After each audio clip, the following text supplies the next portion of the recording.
You are listening to the Cycling Podcast in association with Rapha, the fastest clothing in the world tour, the home of cycling with character.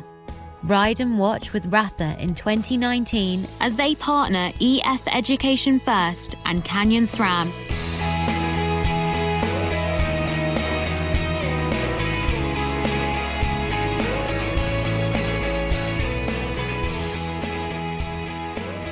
Where are we, Lionel? We are outside Bahrain-Merida in what's this yard called? Coal Drops Yard. Coal Drops Yard, that's right. London King's Cross. The Vermouth bar with a cycling theme. If anyone's passing, you might want to drop in. Just had a very nice flat white. Yep, coffee. You're all right for that. And we're joined by Daniele Friebe.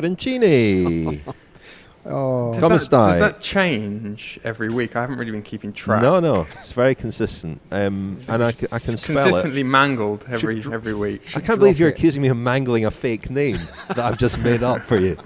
I mean, honestly, extraordinary. Daniel Friebe in our Berlin studio. How are you, Daniel? Are you in a little ceramic room this week, as I think you were No, I wasn't last, in a ceramic room last time. It was a bit echoey though, wasn't it? Yeah, it sounded like you were in a swimming pool changing room. No, I was in my lounge, but it was a little bit echoey. But we've had some equipment issues. In fact, Napalm, you've just been in Catalonia, haven't you? Did you see any of my belongings that got stolen on the Vuelta? Yeah, well, was someone offering a Zoom recorder in the pubs? Chaps in Igualada? No, I wasn't in Igualada. There was just a stream of your possessions just strewn. I just assumed that was where you'd been, dropping them as you went. Loads of Daniel Friebe lookalikes wandering around Girona.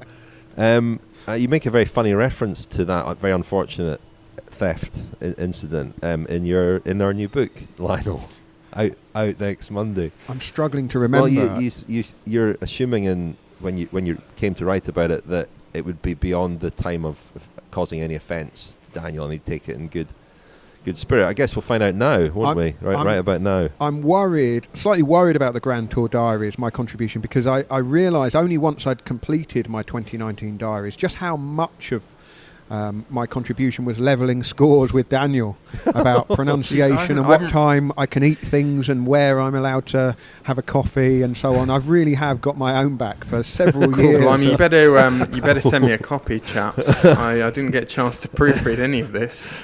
Shall I send it straight to your lawyer? Well, yeah, I was going to say you might be hearing from my lawyer, but I think our lawyer is probably the same guy, so yeah, could be a problem. He's fine with payday it. For him. Anyway, we don't have a lawyer, just for the avoidance of any doubt. I mean, it's all coming from a very good place. Absolutely. That's what I'd say. Very affectionate. Well, here we are. What's going on in the cycling world? Well, you mentioned there, Lionel, you're just back from Catalonia, Girona, to be precise. What were you doing there?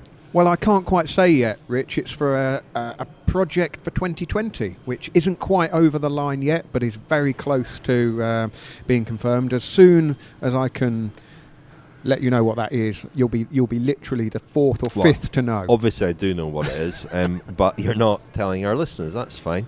I can tell them I was in a very glamorous place yesterday. I was in Woking, just to the south of London, where the headquarters of McLaren are. It's McLaren Technology Centre.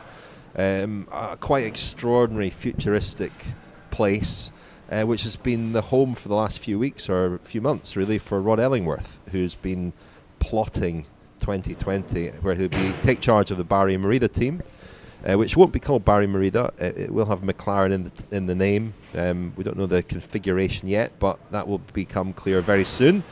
And we'll hear a bit from Rod Ellingworth later on in this episode about signing Mark Cavendish, about losing Rohan Dennis, and about some of his plans for 2020.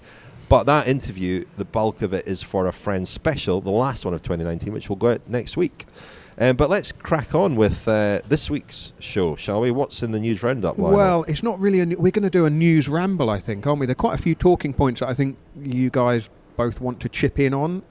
Shall I just go through in a sort of random-ish order? The first thing on the list is the fact that the Tour of California is going to take a 1-year hiatus, or at least they hope it will be just a hiatus rather than a cancellation. The Tour of California came along in 2006, first won by Floyd Landis, of course, then Levi Leipheimer won 3 in a row, and the list of winners, it's got a pretty illustrious list of winners really. After that, Mick Rogers, Chris Horner, Robert Hessink, TJ Van Garderen, Bradley Wiggins, Peter Sagan, Julian Alaphilippe, George Bennett, Egan Bernal and Tadej Pogacar. I mean, it's kind of morphed into a race of sort of future talent, hasn't it, in a way? And an interesting thing that's just occurred to me now is that Peter Sagan has gone there every year. It's been a really important race for him, I think, with a specialised connection and so on. And he's riding the Giro next year. You wonder if he had a tip-off about this news, and that's, maybe meant that the Giro can be on his programme next year. I think you've been out to the Tour of California, haven't you, Daniel, when it was earlier in the year? Yeah, I went a couple of times, the first edition 2006 and the third edition 2008, and they were fantastic races for, I suppose, reasons that were very particular to those editions. The first one, it being the inaugural edition, I think there was a lot of excitement about it. It was also a battle of Californian-based riders at the time, so that was Floyd Landis and Levi Leipheimer.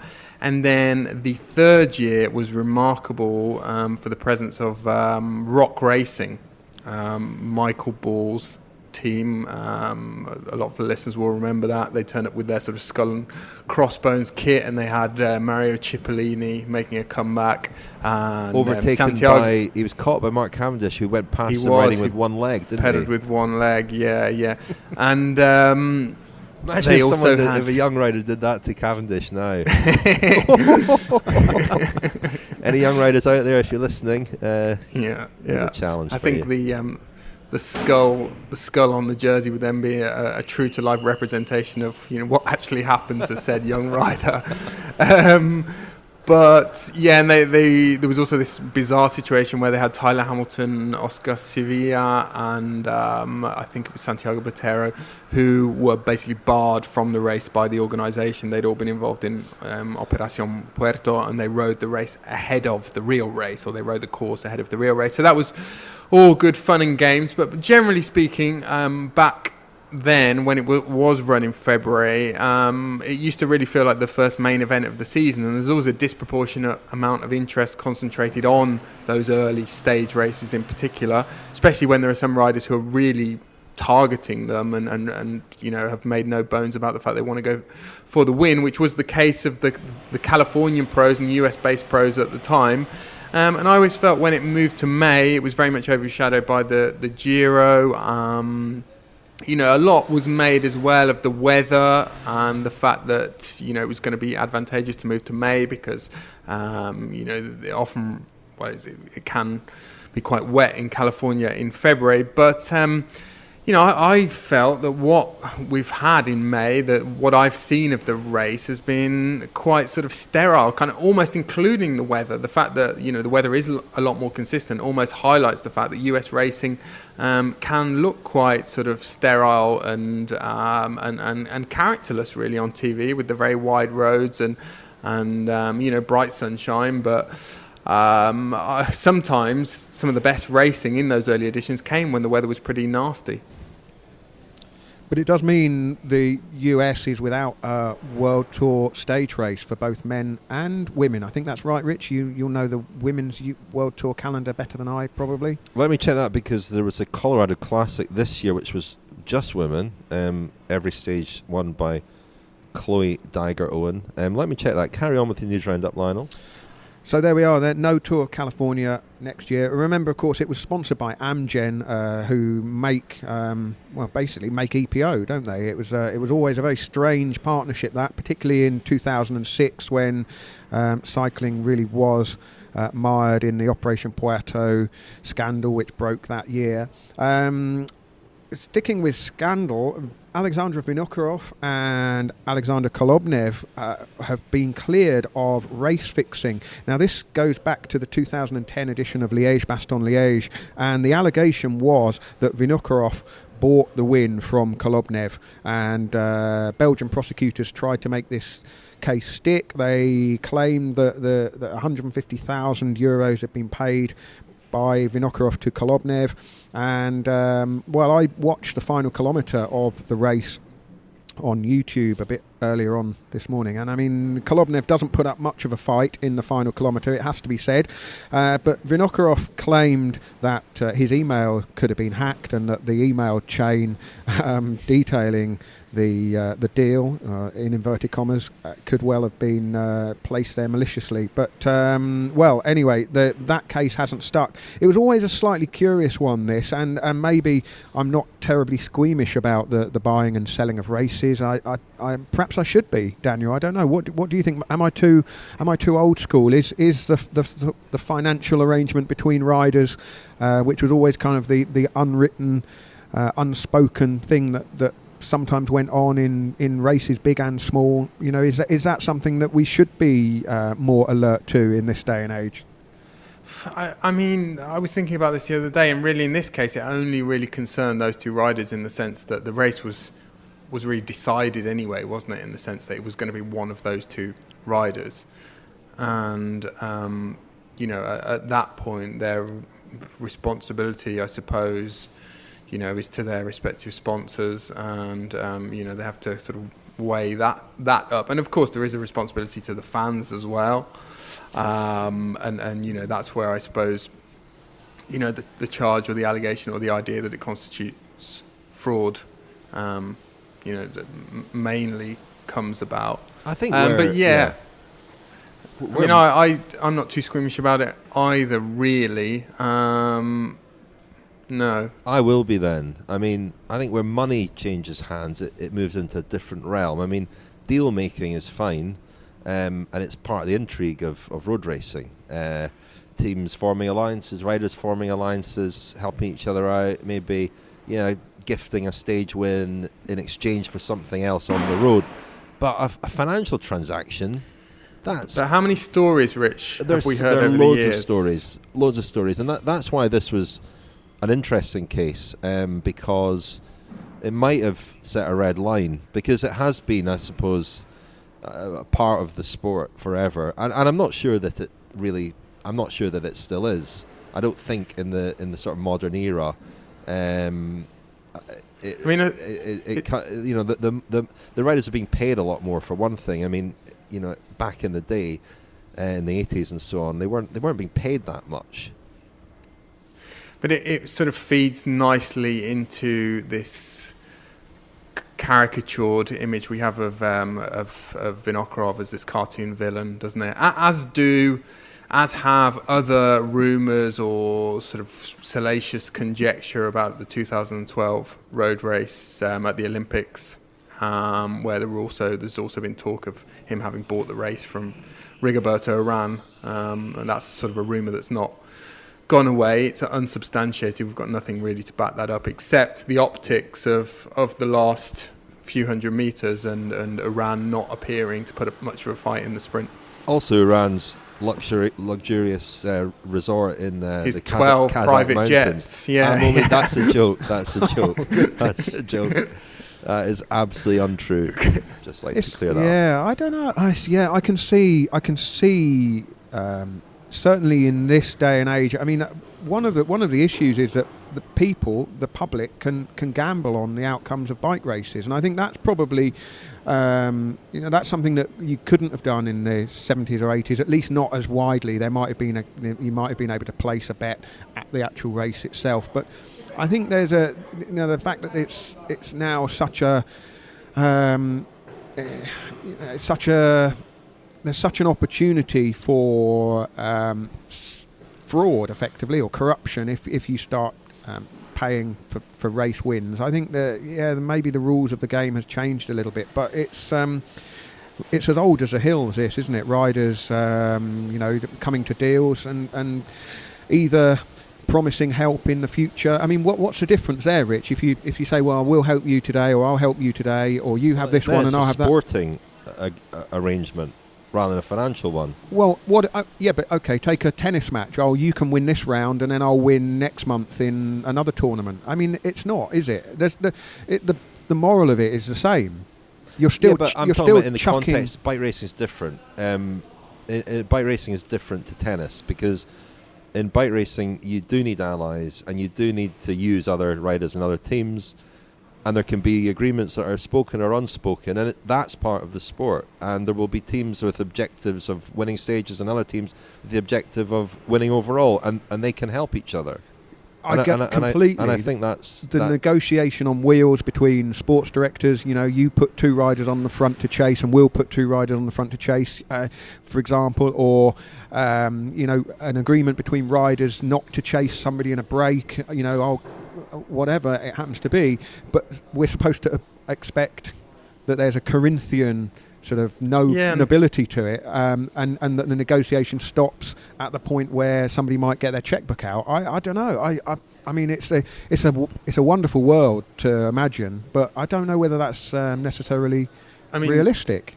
It's either written or universally understood that part of the nature of competition is everyone gives their best to win. I mean, in tennis, you mentioned tennis, you can actually get docked points, and Nick Kyrgios indeed has been docked points, hasn't he, or penalised in some ways, either been fined or docked points for this phenomenon that they call in tennis tanking, i.e., not giving his best. Again, because there's an understanding, there's a feeling that that is unfair. With regard to the public, with regard to sponsors, with regard to TV companies. It's a difficult one to sort of slice and dice. But I guess it comes down to it being against the rules. There we are. Don't forget the rules. Don't forget the rules. The fastest clothing in the world tour. The home of cycling with character. Ride and watch with Rafa in 2019 as they partner EF Education First and Canyon SRAM. Thank you, Rafa, for their title sponsorship of the Cycling Podcast. And if you want to have a look at some lovely winterish clothing, go to rafa.cc. There's a new item in the Explore range, the technical pullover and hoodie, which looks very nice for sort of autumn, winter. Somebody on social media gave me a hard time for saying last week that I was wearing thermal shorts in 14 degrees. A Canadian listener. Who was most perturbed. I think I was exaggerating the temperature. I think it was more like 11 or 12, 10, 11, 12, that sort of range, not 14. So I think the thermal shorts were justified, and they were very comfortable, and that's the main thing. So go to rafa.cc to see what else they have available for the winter.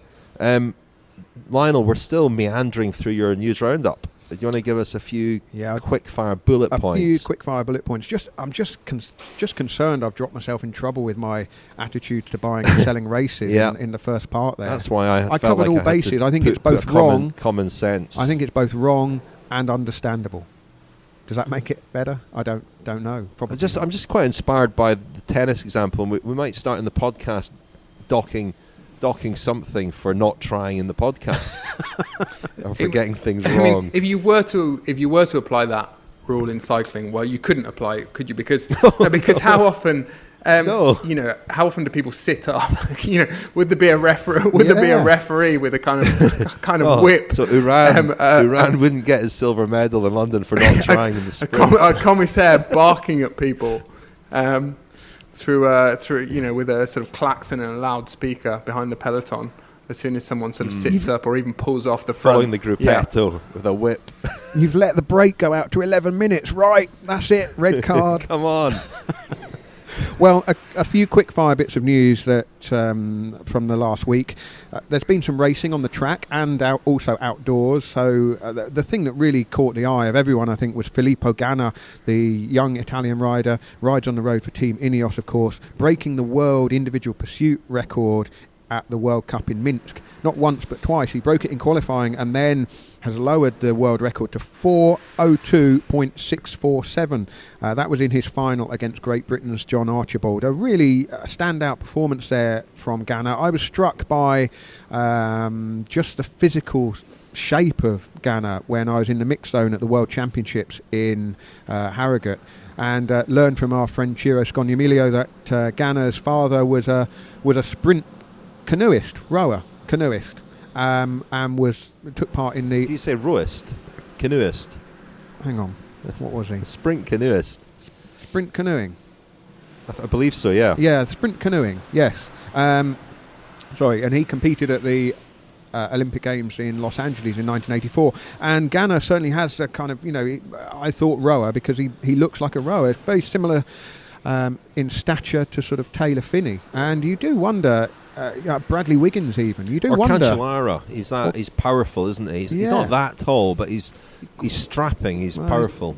Taller than me, but then saw maybe him that's... win the World Pursuit a couple of years ago in London as well on the track, where he was very young indeed, and he looked fantastic on the bike, and he's not done an awful lot on the road. He was at UAE Team Emirates for a couple of years, moved to Sky /Ineos, and still I think his talent lies mainly on the track at the moment, but there's certainly a lot of raw power there that he should be able to translate into the road and maybe classics and races like that. Did you chaps? Well, he's only 23. Did you chaps pick up on any difference in the sort of levels of squeamishness about, how much technology had contributed to this? What seems like a bit of a quantum leap in pursuiting? Is that what you call it? This is all new to me. As against the reaction and the sort of sniffiness about Kipchoge's, which I know was not in an official marathon, but there was so much talk about his Vaporfly Nike shoes when he broke 2 hours a couple of weeks ago in the sort of marathon demonstration that he did for Ineos. I don't know about that. I mean, I think we're less squeamish about kit generally in cycling because it's such a part of the sport, and over the last, since Chris Boardman, I suppose, in 92, the bike, you just accept that the bike is a big part of track cycling, particularly. I mean, track cycling is at the vanguard of sort of kit development, equipment development. Well, it's funny you mention that, because last week, of course, British Cycling unveiled their new bike for the Olympic Games in Tokyo next year, a collaboration between two, it's basically an engineering project, isn't it, really? And it bears the name of Lotus, which, of course, was the famous Chris Boardman bike back in the 90s. It's an extraordinary looking thing. I mean, the rear section, to me, it doesn't look pretty to me. I'm aesthetically... this is, you talk about style over substance there, Rich, when it comes to clothing, but this is obviously effective, it's obviously aerodynamic, but it doesn't look particularly pretty, and I think that's one of the interesting things, the strides being made in aerodynamics and in efficiency. Having just come from McLaren, exactly, again, that Formula One is even further along that road, obviously, than cycling. And the inside the McLaren sort of space age building, there were a lot of rooms that had frosted glass because the engineers in there are working on the next year's Formula One car, and you're not allowed to see it, obviously. And I was staggered to hear that there are 3,000 people working that building out near Woking. 1,000 of them are working full time on the Formula One team. Only 4 to 7% of next year's car will be the same as this year's car, and that's the same every year. Wow! And they're not just tweaking; they're actually completely rebuilding, revamping. And they've got a computer simulator that's producing a new design for the car every 14 seconds.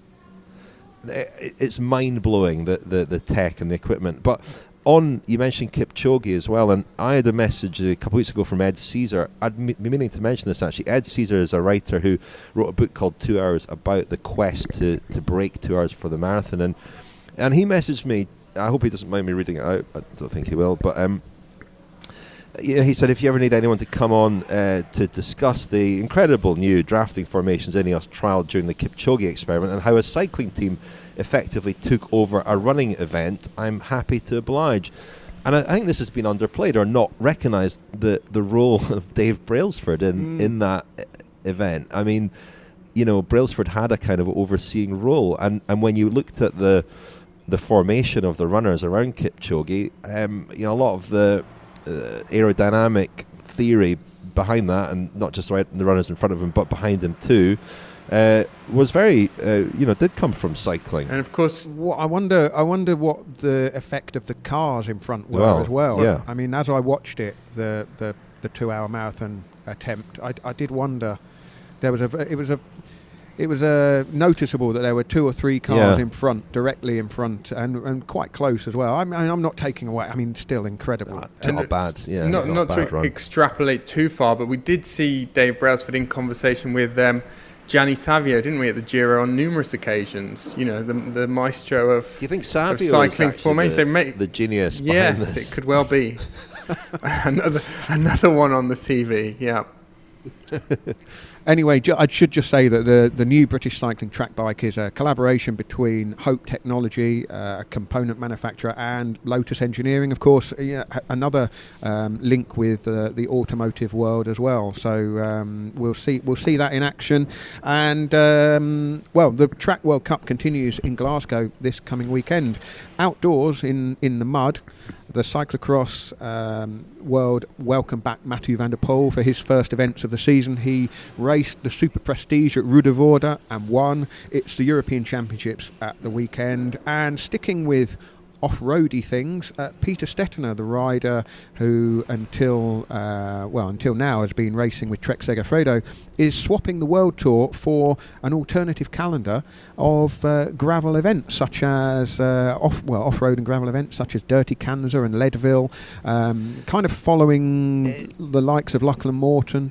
Ted King. It's interesting because we're talking earlier about the sterile nature of road racing in the US, and our colleague Neil Rogers of Cycling Tips did a poll on Twitter about which was the now the most prestigious race in America, and among the two were Tour of Utah and Dirty Kanza, and I think Tour of Utah only just nudged ahead. And I think perhaps the future for racing in America is that sort of Wild West gravel racing, off-road stuff, because that could look really spectacular, and it's building a lot of momentum. And if American racing is going to have a unique, distinct identity, that could be it. And just to go back to the earlier point, Lionel, there are no women's World Tour races now in the US next year with the cancellation of the Tour of California. But as events like California take a hiatus, and I think people would be surprised to see it come back, races like Dirty Kanza are really charging forward, and could perhaps become the thing around which road racing, in inverted commas, is. Where will it succeed where mountain biking just looks good. Has failed? I think it's different to mountain biking. Cross-country mountain biking is not a great spectacle to watch, I don't think, whereas on gravel roads and dirt roads you can still have pelotons, you can have breakaways, not to the same extent as you can in a road race, but I think there's something there that could capture people's imagination, could work on TV. Well, a gravel stage race then? Yeah. Daniel, what do you reckon to that? Gravel stage racing in the future? That is a possibility, Napalm. I've often thought that it was a little bit of a shame sometimes that as a sort of cyclocross layman and someone who's needed to be sort of convinced of the merits of cyclocross, I've sometimes thought it's a shame that it doesn't take place on sort of maybe point-to-point courses, or courses that are more sort of out in the wilds rather than, a kind of adapted kids' playground, or, I mean, the one I went to near Antwerp, I forget the name of it. Was it near Antwerp? No, Scheldecross. It was a bit like that. It was a kids' sort of adventure playground pretty much. And with a car park here and a little bit of beach there, and not sort of inspiring in the same way that some of these gravel races are, but I think it's sort of interesting to think of or imagine that the sort of the inner dialogue of kind of Peter Stetina, when he's kind of been weighing up how to make this work financially and the pros and cons. I can well imagine that someone like him, who is a solid domestique, but, is not going to be earning a huge amount of money. He might be earning 6 figures, I'm not sure, a year, or he might have been earning. But how is he going to make this work financially? And I just think about the things you could do as a rider, particularly, a prominent rider who's going to be finishing hopefully in the top 5 or serve these races. And I think there's a lot that brands could probably do with social almost exclusively with social media, because they're not going to be getting, their logo necessarily on TV. I don't know how Dirty Kanza, for example, or Leadville are televised, in what capacity they're televised, probably not much at all. But you do see a lot, or we have seen a lot on social media, and you can do a lot on social media. You can do a lot with GoPros, and if I think from the point of view of, for example, a Cliff Bar, or a sunglasses manufacturer, or Science in Sport, for example, our friends at Science in Sport, I think there is a lot of scope to use one rider, one participant in these races, one prominent rider, to kind of leverage brands through those avenues, through social media at these races. And there's probably not scope for 20 riders to be doing that, but certainly one or two. I think that you're right, Daniel. There's a real scope to capture the imagination in a slightly different way. I mean, I only think back to when Connor Dunn and Larry Warbass went on their no-go tour as a direct reaction to their team collapsing from under them and not being able to ride the Tour of Britain. That got an incredible following in a very short space of time. And they kept a diary, didn't they, for friends of the podcast, which people can go back and listen to, which was, again, a completely different way to engage with a cycling event that wasn't official in any kind of way. And I'd also say that on the Rafa YouTube channel, the viewing figures for the off the beaten track events like Leadville, like Dirty Kanza, absolutely dwarf the pro racing. But I do think that a lot of that is because this is still a new world that people I couldn't visualise what these events look like until I watched those films, and now I have a greater understanding of them.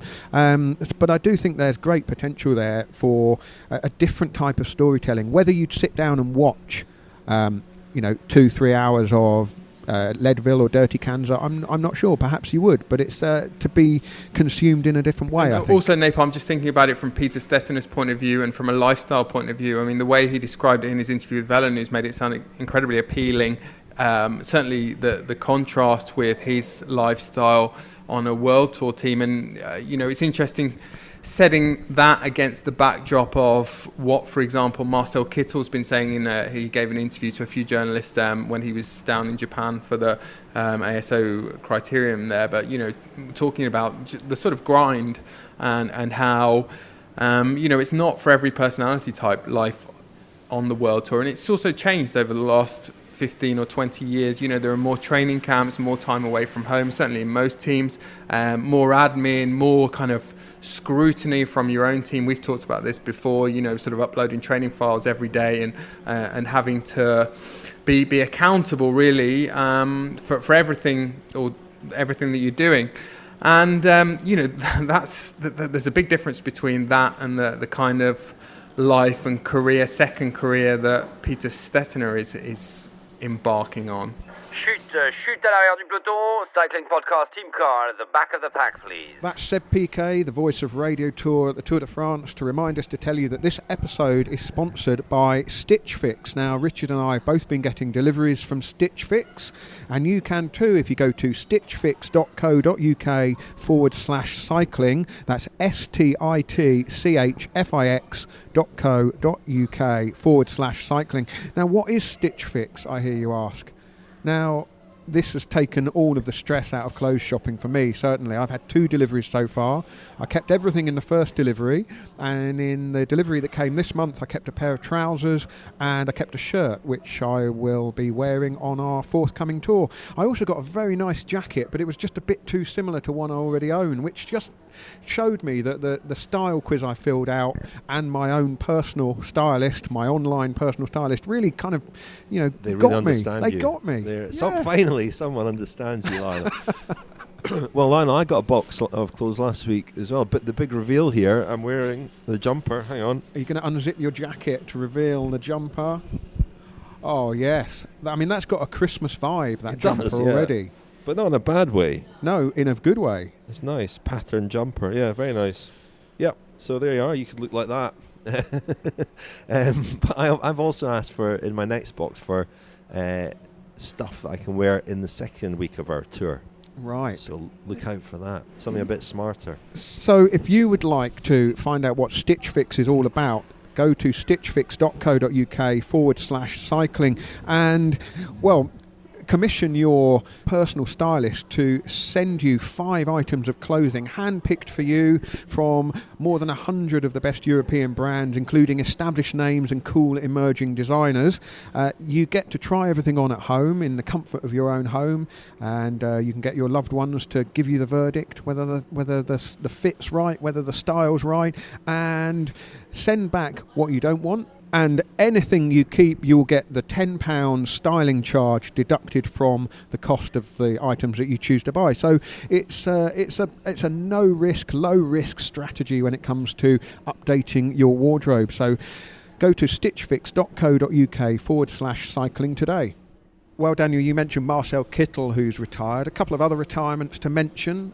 One is Adam Blythe, who is hanging up his wheels after a season with Lotto Soudal.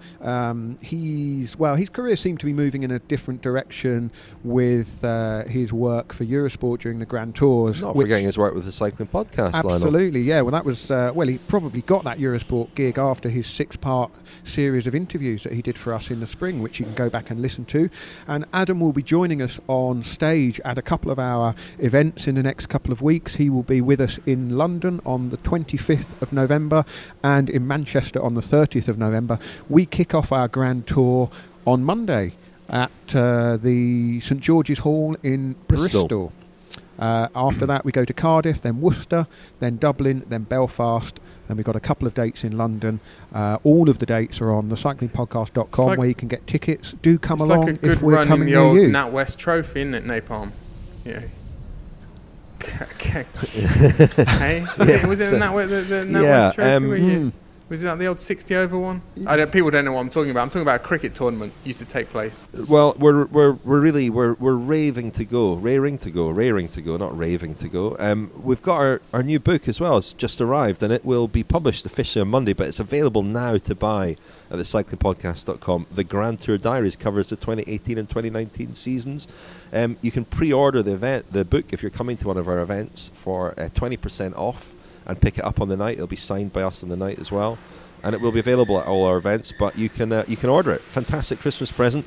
Another little announcement: at our second event in London on the 25th, we'll also be selling an extremely limited run of Stacey Snyder's beautiful mugs. She's coming, and she's bringing some of her lovely Cycling Podcast mugs with her. They'll be available on the night in extremely limited numbers. So there's an incentive to come along on the 25th.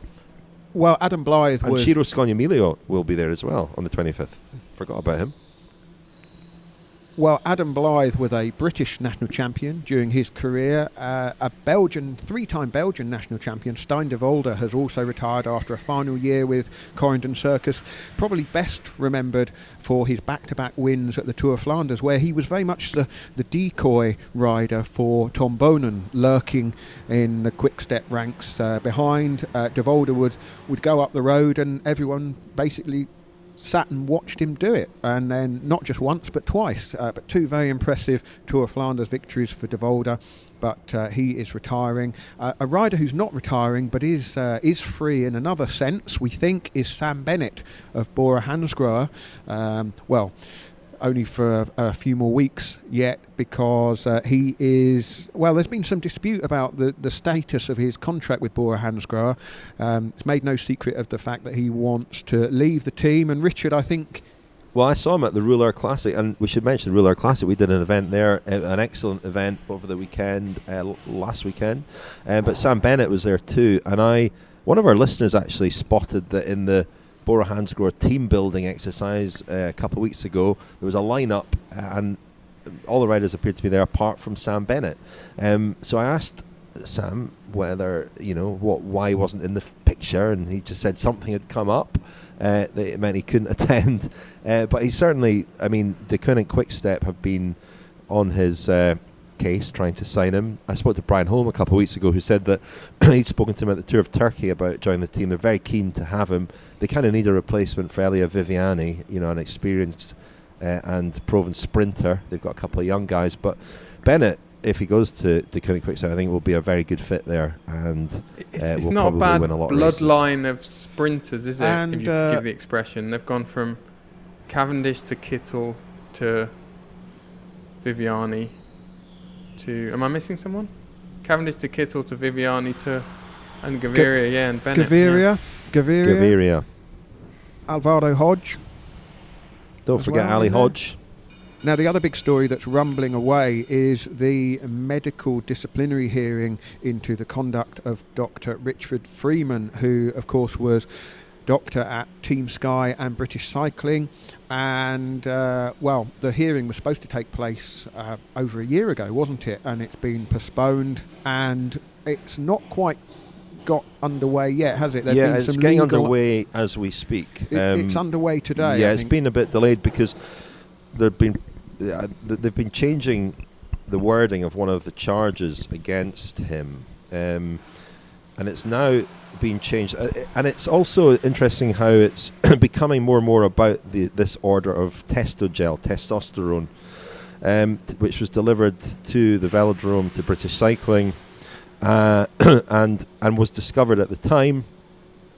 Freeman claimed to Steve Peters, who was head of medicine at the time. We're talking about 2011, aren't we? Been spring of 2000 or late spring 2011. Yeah, exactly. So he claimed that it was sent in error by their nutritional suppliers, and that he sent it back. He's now said that he lied about that it was actually ordered, and a lot. The case seems it's about a lot of things really in terms of Richard Freeman's competence to practice record keeping and so on, but it seems to be centering now, or certainly a lot of the coverage centering on this order of Testogel. And it came out last week that he was going to claim in the hearing that he actually ordered it for Shane Sutton, who was obviously on the coaching staff there at the time. But the allegation concerning this against him, the accusation by the GMC is now that he ordered it for a non-athlete, but in the belief that it was for an athlete ultimately. So, translating that, he ordered it for Shane Sutton, believing that Shane Sutton was going to give it to an athlete. That's what that means. Without prejudicing the outcome of the hearing, but just in admitting to having previously told lies in this whole process, I mean, that presumably that can only go one way if you're a doctor. You can't lie to a hearing into your conduct and then say, oh well, I've told lies up to this point, and expect not to get struck off. I would have thought. Yeah, I mean, I've spoken to a couple of other doctors who think that he will be struck off. I think for us and for anybody involved in cycling, what's more important than that? That's a personal tragedy for him, but what's more important is to get to the truth of what's happened, and particularly the other, the TUEs, the triamcinolone, the Jiffy bag. These do, whether we like or not, do inhabit sort of grey areas. Testosterone doesn't inhabit a grey area. Testosterone, if that's for an athlete, for a rider, that is pure cheating. There are no circumstances in which an athlete can be given testosterone. So if it was for an athlete, then we need to know who, and we need to know whether this was a one-off, which seems unlikely, or not. And so we need. Freeman said that he will, having told lies in the past, and when he says he's told lies, that suggests there's more than one thing that might come out. He needs to tell the truth, and that will be. And David Walsh wrote it in Sunday Times at the weekend. For him, whatever happens, if he tells the truth, there's a way back for him, in some way, shape, or form. At least in terms of his own sense of integrity. I think he needs to say everything that he knows. Well, and the story that was initially spun out was that the Testogel was delivered in error, and we'll wait and see exactly what comes out in the hearing. But it's a fundamental difference if that was ordered deliberately by a doctor working for a sports team to have it delivered to the headquarters of a national governing body. I mean, that's a completely different set of circumstances and would be a completely different scenario. I think it bears pointing out, doesn't it, chaps, that Freeman was acting for, and he was employed by British Cycling and Team Sky at the time. I'm writing that on. Sorry, yes. And yes, so the link with Shane Sutton as well, I think it's understood, pretty much universally acknowledged and accepted that Shane Sutton was very much Bradley Wiggins' guy. So that the sort of subtext to a lot of this is, or the question that people will be asking was this testosterone ultimately destined for Wiggins? The timing is also curious in the sense that it came in this sort of late spring, early summer when the Jiffy Bag incident happened.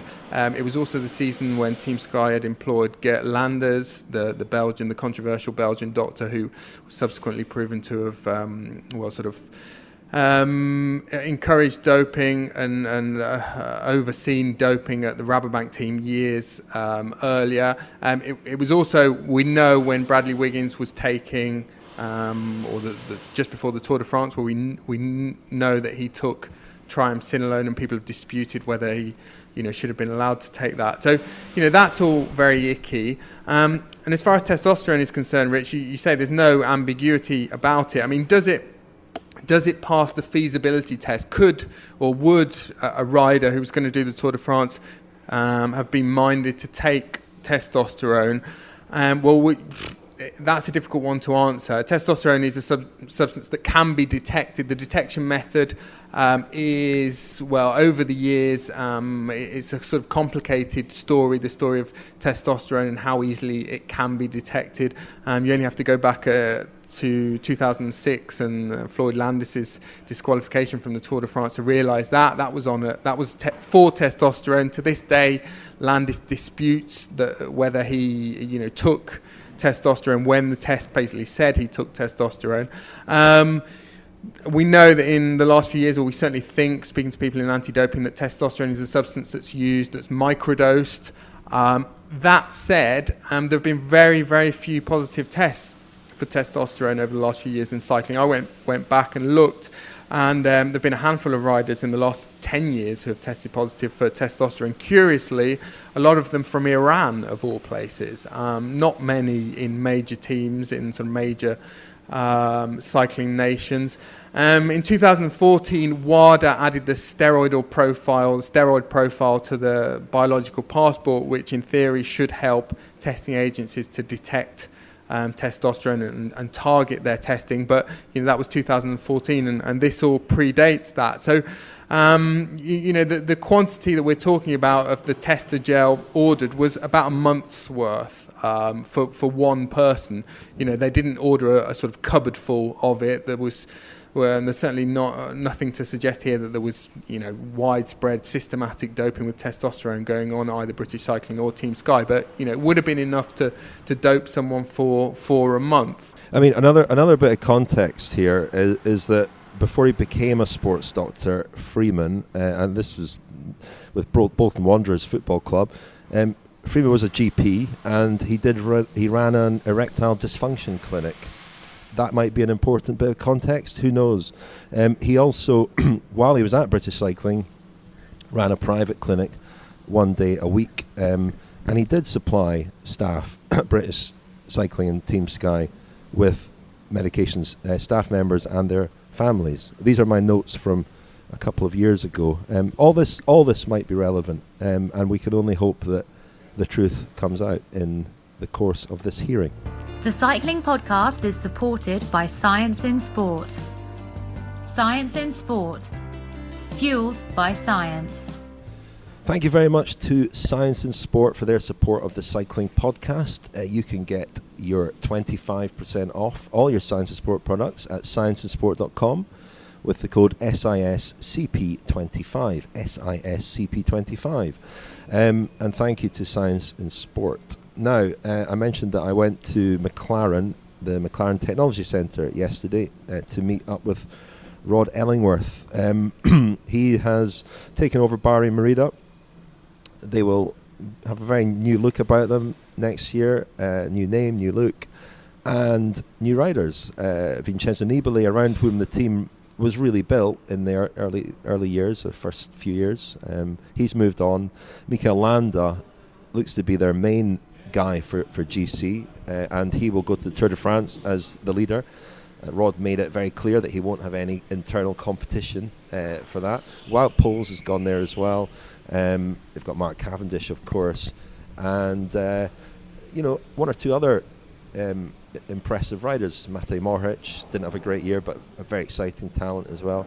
Ivan Garcia, a Spanish rider who, looks a bit like Filippo Ganna. He were talking about. He's quite big and strapping, and looks like he's got a lot of potential in the classics. Interesting to hear how he's settling into his new job. Shall we hear from him now? Here he is talking about signing Mark Cavendish and losing Rohan Dennis. I think a lot of people, perhaps aren't that ambitious maybe, or, are scared to push it to the limits, scared to put the balls on the table and go, and it's a little bit like Mark Cavendish joining us for next year. From my point of view is, there's a hell of a lot of speculation around, is he finished, everything else, but you look at the facts and you think, well, there's nothing to say he cannot win, and one thing I do want to do is, he may be at a point where he won't win anymore, but there's one thing for sure, we're going to damn well try, he's going to try full gas, we're going to try full gas, but what if he does win again? And he is a prolific winner again. He's only 34. He's well experienced. He's not old. He's got a lot of experience.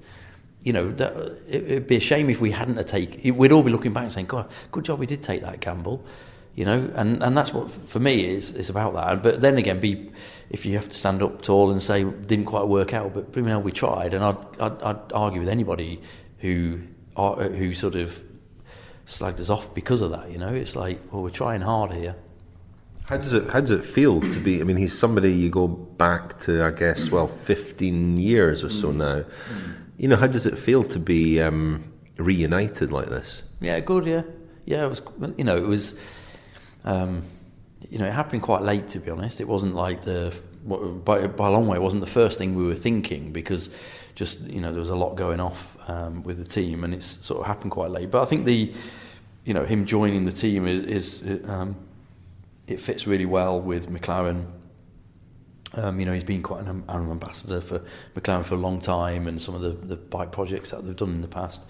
So that all works well. I think Mark's at that point where it'll be a big story if we can turn it around. Which would be great for us. I think he knows here he's going to get the support and just that backing, of what it is. So yeah, we're super excited, to be honest. Yeah.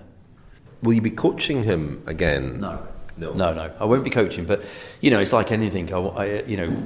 My background is coaching and that performance. So across the whole team, I want to be all over the coaches. We've got four full-time coaches, and I'll be all over them in terms of performance plans and what we're doing. So I'll be very active and around them guys a lot. Are there risks? I mean, you sort of mentioned them there and taking on Mark. He's had a difficult couple of years. He's had ill health. Are there risks? Was it something you had to think about quite carefully before? There's always risks, isn't there, with everybody, and certainly when somebody's been sick for a couple of years, or a good year and a bit, and and had other issues, if you like, and somebody who's a prolific winner and then loses that confidence, it's always a question, and you have to question it.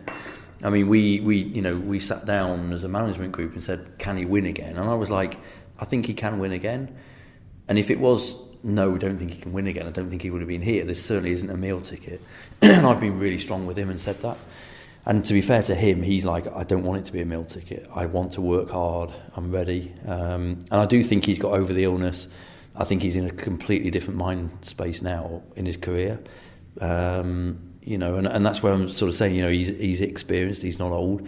He's still a young man, really, at 34. And I think he's still got a good few years ahead of him, What's it felt like for you? You haven't led the team into a race yet. I don't know if you're going to Australia, are you, to the Tour Down Under? Yeah. To the start. Yeah. Why do you think it will feel for you to go from, being the someone who was in the background at Team Sky, although for all that you were a very important figure, you did tend to be in the background. How do you think it will feel for you to be in the foreground, to be the main man? Yeah, different, I think. If I'm honest, it was one of the, for me, myself personally, it was one of the things I really did consider. It was, I purposely, I never minded talking to people and doing things like that book that I did was, it was a great experience, and I really enjoyed doing that. But I wouldn't purposely put myself at the forefront. At times I deliberately stood away from things. But I think if you want to move on and there's new opportunities, I know this is going to be one of my challenges in a way personally, but it's all right. It's something new to learn, and I want to take it on. How will it feel, do you think, to go up against your old team? Yeah, pretty good. There's the thing is, there's some. I think obviously they're with Team Ineos, they've proved time and time again. But I think it would be completely failing if we only looked at them, because I think there's a couple of other teams who are really bubbling close and on a given day are very, very competitive. They're perhaps not quite as consistent yet, but they're getting there. When you think about Visma, you think about Mitchelton Scott, they're very close now. And they're young, and their riders are still building. I mean, Ineos have got a very young team again who are already there. But I don't know what it's going to feel like, to be honest, when I bump into Dave in a corridor of some hotel or something, But yeah. And I guess, you're so identified with British Cycling, Team Sky. People might imagine that you're going to just try and, run this team in a similar way with using similar ideas and so on. But do you feel like you have, quite different ideas? Do you think that you can, do something quite different with this team? Well, I was fortunate to start my coaching career with British Cycling, and I think, I very much learnt the UK sport model, and I think it's world class what they do, and it's proved that time and time again, not just in cycling but across all sports. So we learn methods there. We learn ways of being, of working with athletes and getting them to perform once every 4 years, basically. And then we purposely took a lot of that into the professional world, and I remember clearly sitting with Dave thinking, God, do you think we can do this? We didn't know. And we went for it, and it worked. And over that 10 years, and we've learned. But a lot of that, what we've done, is a part of me as well. I've inputted in that, so I only know what I know. I know what I think works. I'm open to ideas. To me, this whole building here was one of the, the key reasons why I came here, because I think there's some. I don't know yet. We've got to learn and move forward as a group.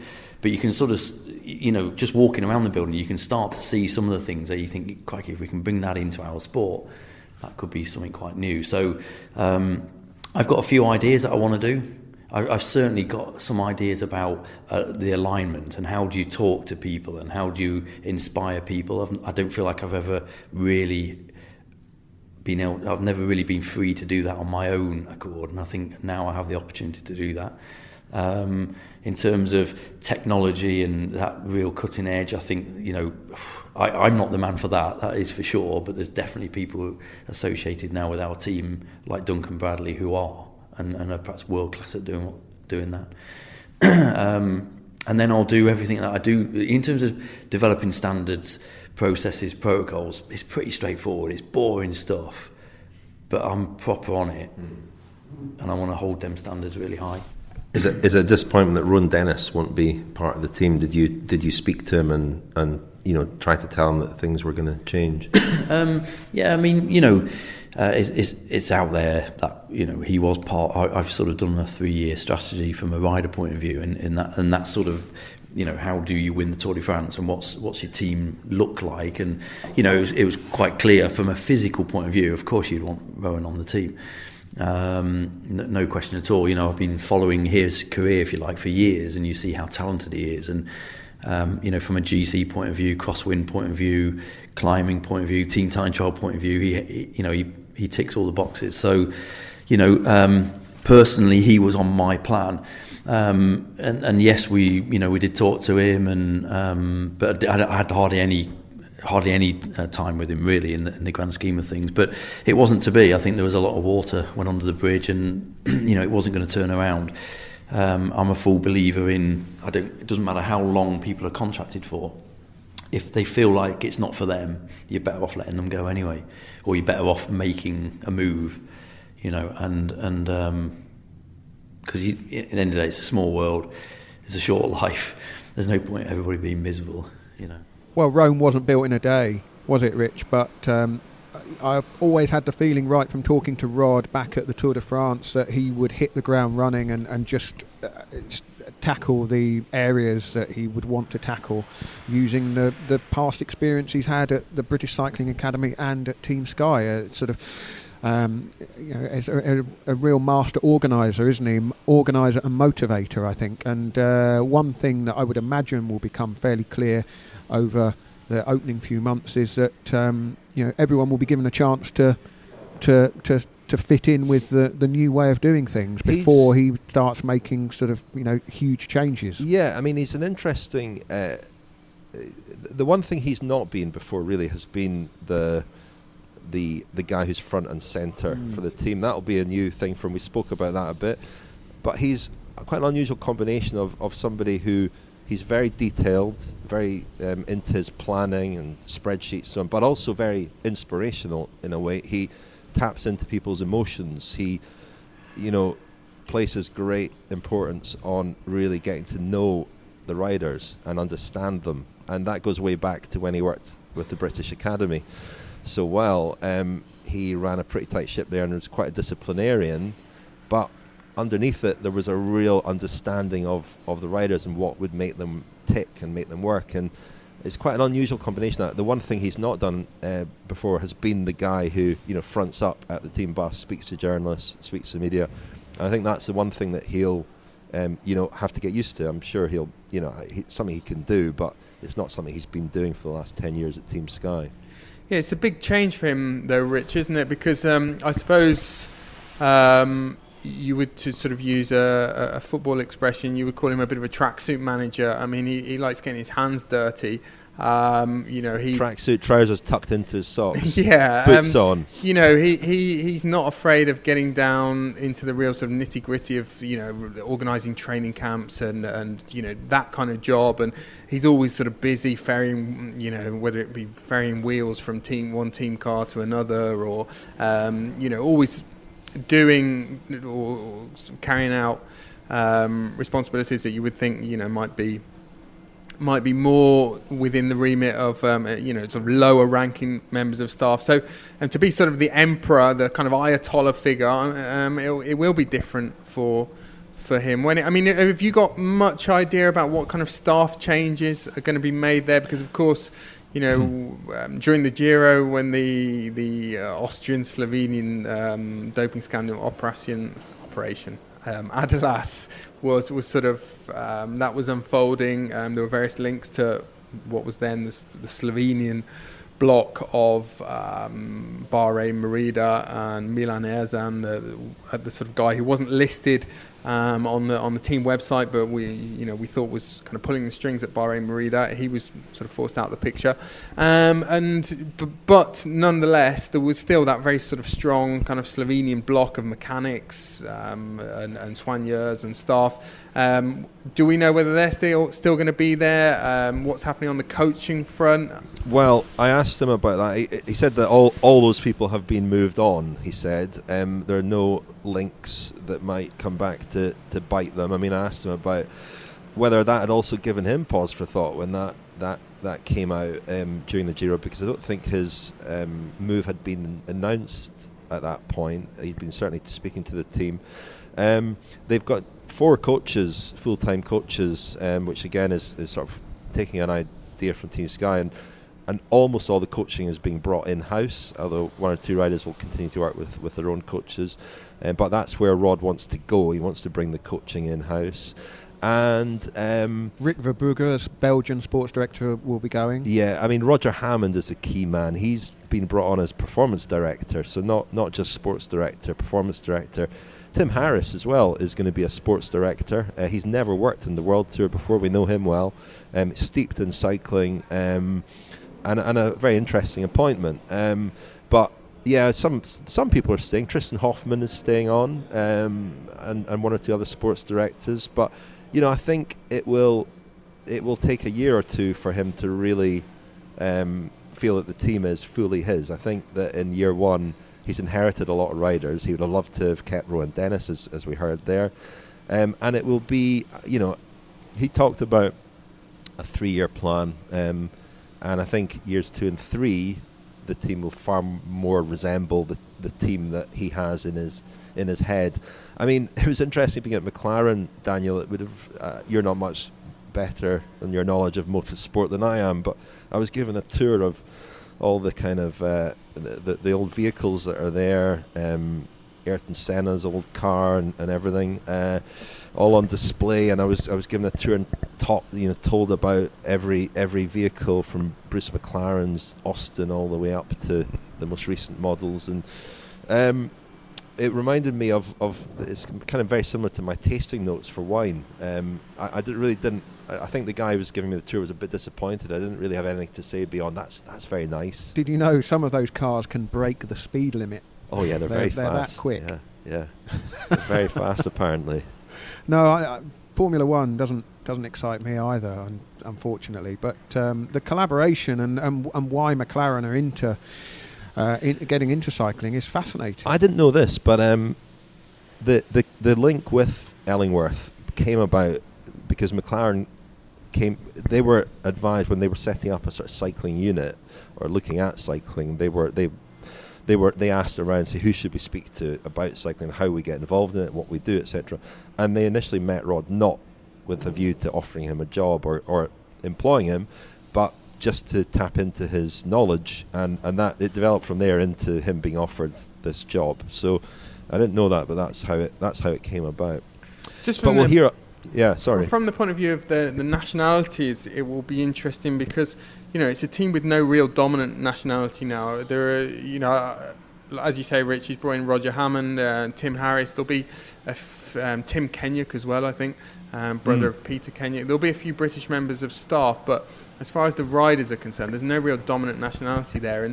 And we've seen that. He made that clear, that it will be a truly, genuinely international team. There's no pressure at all to favour any nationality. And we've seen that work in some places. I remember, speaking to the management at HTC, what was HTC, a few years ago, and they felt that was one of the sort of keys to their success. But we've seen other teams where it has not worked at all. Yeah, well, I mean that little extract we heard from Rod Ellingworth there is part of a much longer interview. I actually spoke to him for 3 hours in the end. We'll not release all of that, but we'll release a lot of it in a Friends special that's coming out next week, and that's a Friends special that's been guest edited by one of our listeners. So stay tuned for that. We'll be on tour at the time. Should we wrap things up for this week, though? We should, yes, Rich. Need to get packing for Bristol on Monday. Yes, and don't forget you can still get tickets at thecyclingpodcast.com. Thank you, Lionel. Thank you very much, Richard. Thank you, Daniel. Thank you, chap. You have been listening to The Cycling Podcast. Subscribe to our newsletter at thecyclingpodcast.com to get all the latest news and special offers delivered straight to your inbox. This episode was edited and produced by Tom Wally.